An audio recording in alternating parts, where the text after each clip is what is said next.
Hello everyone, I have completed the page number 70 and finished the deep work is rare, but today I am starting chapter 3. In this chapter we will explore deeper and more meaningful concepts that help us understand this topic in better. Let's begin. Okay, first, have you ever finished a long, exhausted 8-hour work today at your computer and what did I actually do to your answer 15 emails, attend 3 meetings and check your phone 100 times at you feel completely empty. Today we are going to fix that. Welcome to the philosophy of deep work. First, let's talk about what makes our work meaningful. Let me introduce you to a man named Rick. His name Rick is a black. He make a Viking sword by hand. It take him 8 grueling hours of hitting a piece of hot steel with a hammer just to shape. It looks terrible and exhausted, but when he finished, he hold up a beautiful shining. By the way, sword it means a wiki era sword. It take when he finish he hold up beautiful shining sword. He has created something real. This is called a craftsman. But what about us? We are knowledge. We don't hit metal. Our work is invisible because our work lacks physical clarity.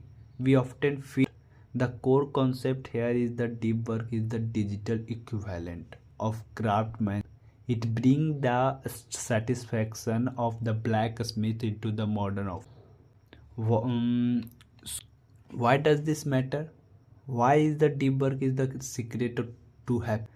Because we live under a dangerous illusion. We think our circumstance like getting a promotion, buying a new house, having a bad boss determine our happiness. Science say this is a completely science writer Fred Gallagher. Okay, Wilfred Gallagher. One second. Wilfred Gallagher discovered this is the heart. She was diagnosed with a terrible advance from a cancer. By all logic, her life should have been miserable, but instead she made a choice. She decided not to let the disease monopolize her attention. She focused on good things, movie, walk, and evening drink. Surprising her life during the cancer treatment was actually quite because your reality is not what happened to you. Your reality is what you pay attention to. Then how? Let's break down how this work neurological. Okay, your brain construct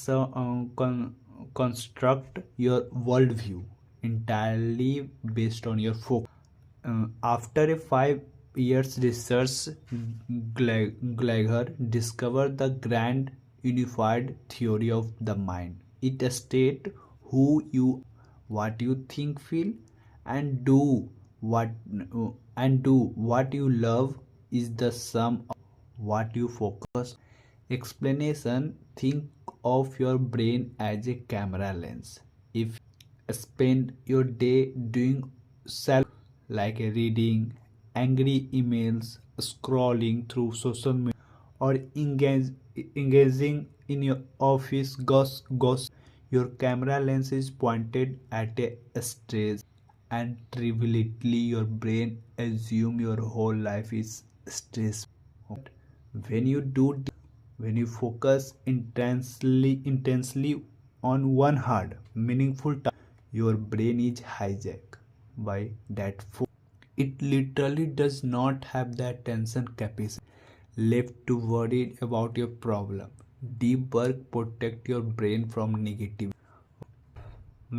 When did we lose this for your most of human history? Human did physical work. The farmer saw his crops, the builder saw the house rise. They had built in meaning.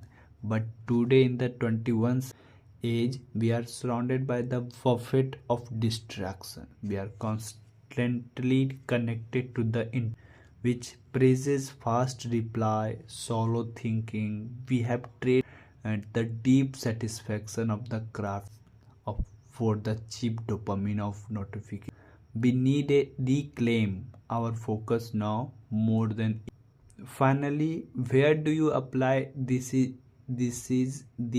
your real life? You apply at your desk starting tomorrow. You do you don't need to quit your job and become a blacksmith to find meaning. Instead of checking your in 50 times a carve out of 2 hours uninterrupted deep focus of your most important purpose.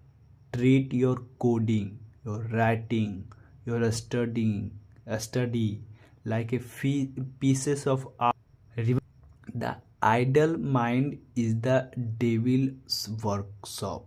When you lose focus, your mind fixates on what is wrong with your life. But when you lived in a focused life, you take a control of your reality. Choose day and next time I next page 270 start with 78.